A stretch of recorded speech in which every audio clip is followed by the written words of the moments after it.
Hi guys, welcome back to my channel. It's Danielle here. So for today's video, I'm going to talk about the universities that you can apply for if you want to study here in China. I'm going to talk about the application process, the documents that you might need, language proficiency, scholarship, and like the living cost here in Beijing. And I'm going to also talk about the universities that I am applying because guys, I am in 4th year of college right now and I'm about to graduate, so I need to plan for my future. That's basically all of what I'm going to talk about in this video. I hope you guys like it, and let's start. I've already chosen the universities that I would want to apply to. I started that by doing my research. So the first thing that you have to do is start searching for universities and programs that align with your own interest. For example, my bachelor degree is International Business and Economics, and what I am applying for my master degree is International Business. They have like some similarities, and that will make my further studies more easier to me. Yeah, so you can start by searching the universities that you would want to apply to. A great website to search for it is QS ranking website. QS ranking is really helpful because it shows different rankings of universities around the entire world. For example, here the first one is MIT, and you can also sort the rankings by the subject and by the region, and I prefer the region one because, for example, I only want to like search the universities here in Asia, and I can see which universities are like the top ones. And we can see on the website also the QS World University Ranking Asia 2024, and the first one is Peking University, second one University of Hong Kong. There's also the one in Singapore, National University of Singapore, and 南洋理工、清华大学、浙江大学、复旦大学, and like it's all on there, and you can choose the one that you like according to the cities here in China. If like you want to study in Beijing or like Shanghai, you can just like check it out on the website. So that's basically one of the websites that I uses to search for the university ranking. I would like limit the choices to a couple ones and then search for it individually. For example, if I want Beijing University, I would go to its main website and check for the information and like check for the requirements if I am suitable. Yeah. And actually you can look for English taught courses if your Chinese is not that fluent and you don't have that much time to study for Chinese. China also provide like full English program, and you just need to put some effort in like searching it because my program is all Chinese taught. Yeah. So once you've chosen the universities that you want to apply for and the courses that you like, the next thing you should start doing is preparing for your documents. And mostly the documents that are required would be written in the main website of the university. And for example, if I want to choose Peking University, I would go up to their main website and look for study, and then go to International Student Division, and like here we are, admission, and I am a degree program. There's also non-degree program, summer school, and like all this stuff. You just need to be patient and read. And for me, it's degree program, master programs, and here 2024 application information for international students master degree. And here it's all written out like the requirements, application prerequisite, I don't know, and like application periods. So it started on October 16, ends at December 15. Yeah, the application materials that I would need, so I would register to their main website, like the application website. They have another website for the application. I need my degree certificate.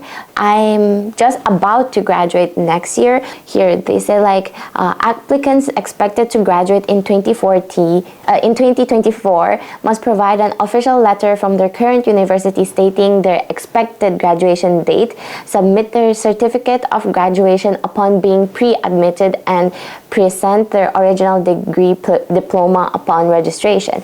So even if like I'm not yet graduated, I can still apply for the university as long as like my school provide them a statement that, okay, I am going to graduate one day, and that day will be next year. So once I graduate, I can go to the Peking University. So it's like that. So don't worry about like, oh, I'm not yet graduated, can I apply for the university? The answer is yes, you can apply. As long as you're in your 3rd year of college and the application date has started, you can apply for the university that you want. Personal statement, 1,500 words for master degree, transcript, your grades, recommendation letter from 2 professors, and here is this is the part where like for your language proficiency you need an HSK 6. Yeah, for me it's science subject. I have to have a score above 200 now, and my writing section cannot be lower than 65. Every school would have a different requirement for HSK. Like in Peking it's 200. For my current university I think it's 180. I'm not so sure, but like the requirement is a bit different, like only a little bit, and the application fee is 800 RMB. It's non-refundable. Yep. And that's basically it. You just have to like read through everything that you need. From my own experience, every universities basically have the same documents they want. It's basically all the same. You just have to pay attention to details to those that have different requirements. The next one is language proficiency. Language proficiency that is required here in China is called HSK, 汉语水平考试. For me, it's like an IELTS exam, but it's in Chinese. So you have to write in Chinese, listen in Chinese, and read in Chinese. This time they have added speaking into the exam, but the universities doesn't require the speaking exam. It doesn't matter if you take the speaking exam or not, so yeah, you don't have to worry about that. Most of the universities would require HSK 5. Some is 6, like Peking, Tsinghua, Renmin Daxue. Mostly for master degree, the requirements would be HSK 6, and they have like a limit standard for writing, like not below 65. But some universities, especially for bachelor degree, the requirements would be lower, like HSK 4 or 5 can do the work. Yeah. And the application for most of the universities are the same. They would want you to log in to a website. And this is 北京大学国际学生在线服务系统. They will want you to log in here, like register and everything, signing in. And this is my application.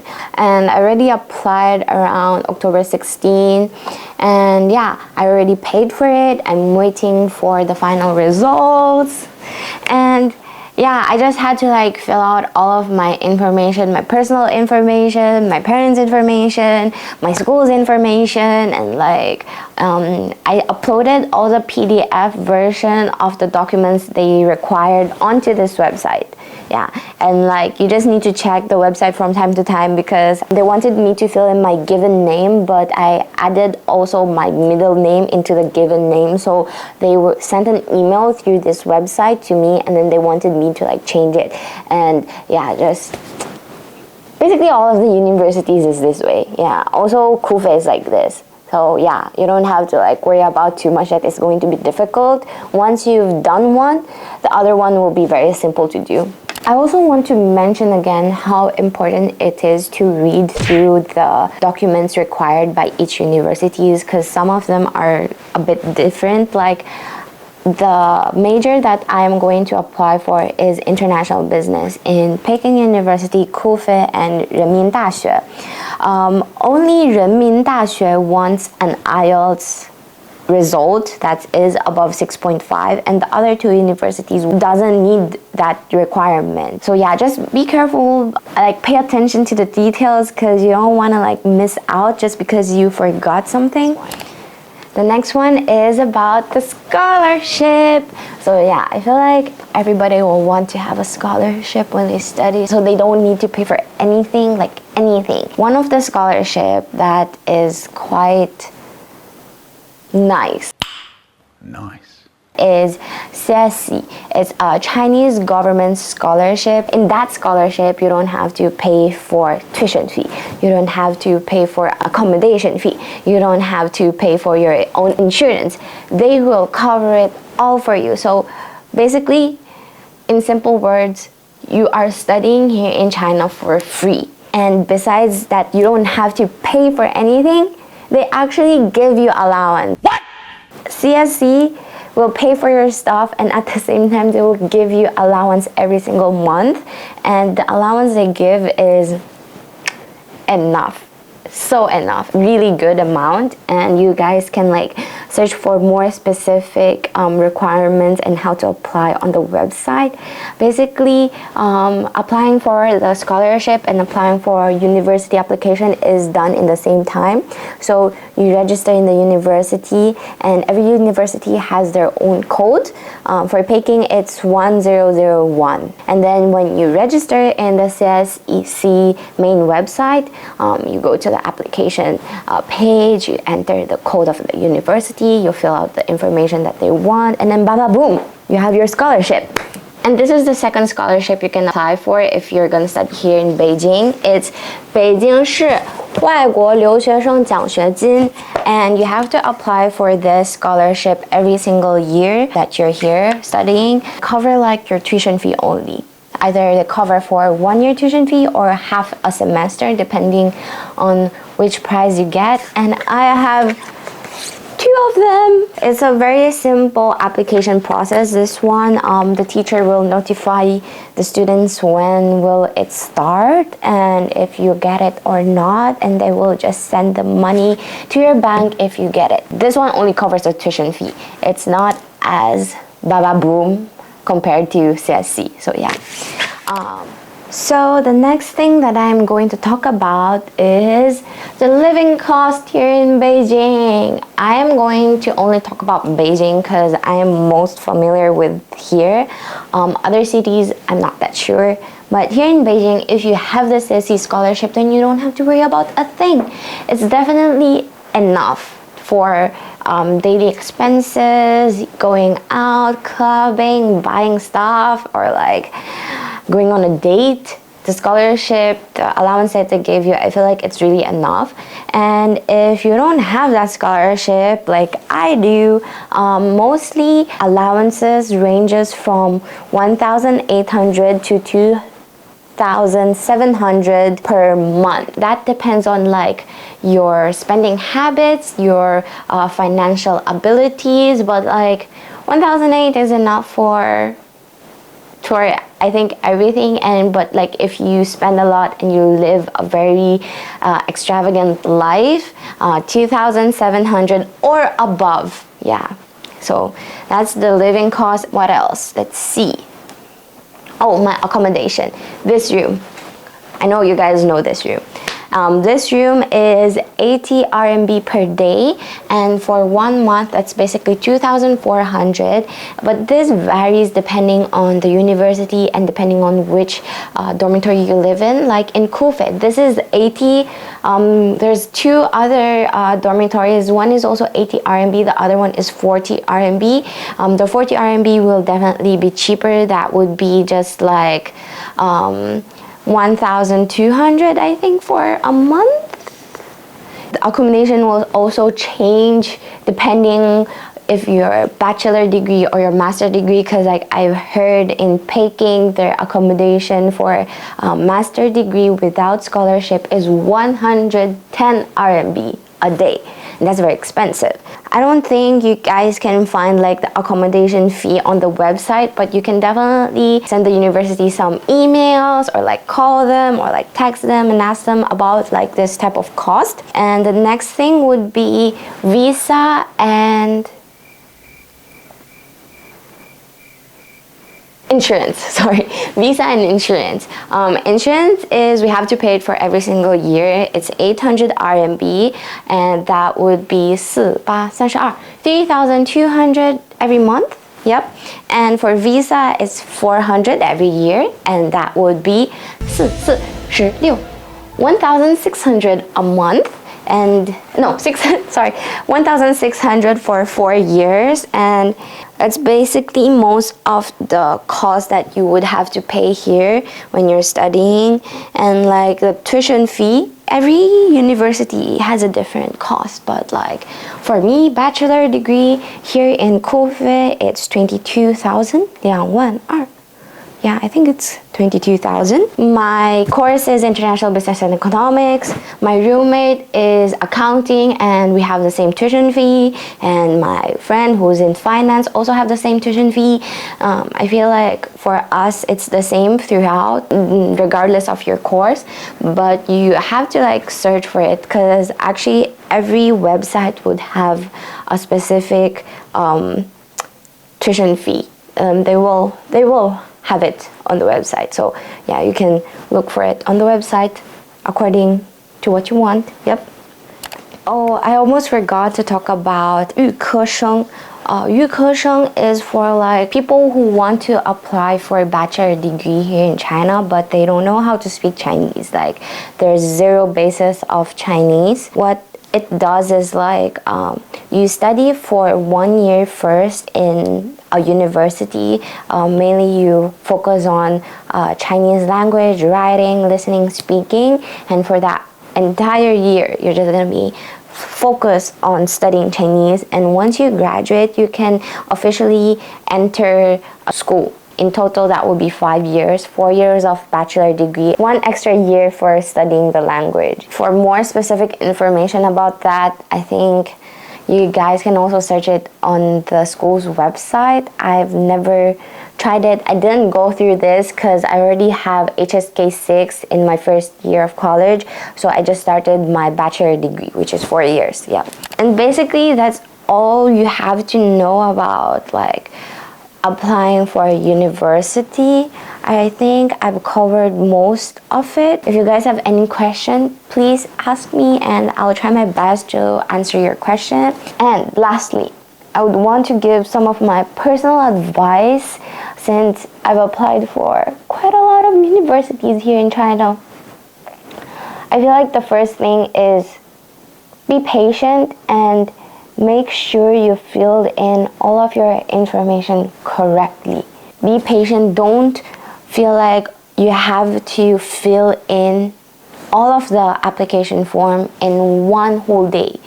It's too much and you might miss some details, and it's better to be slow and patient and have a perfect application than being in a hurry and just wanting to apply as soon as possible, right? And my second advice is to prepare all of the documents that they require in advance before you start filling out the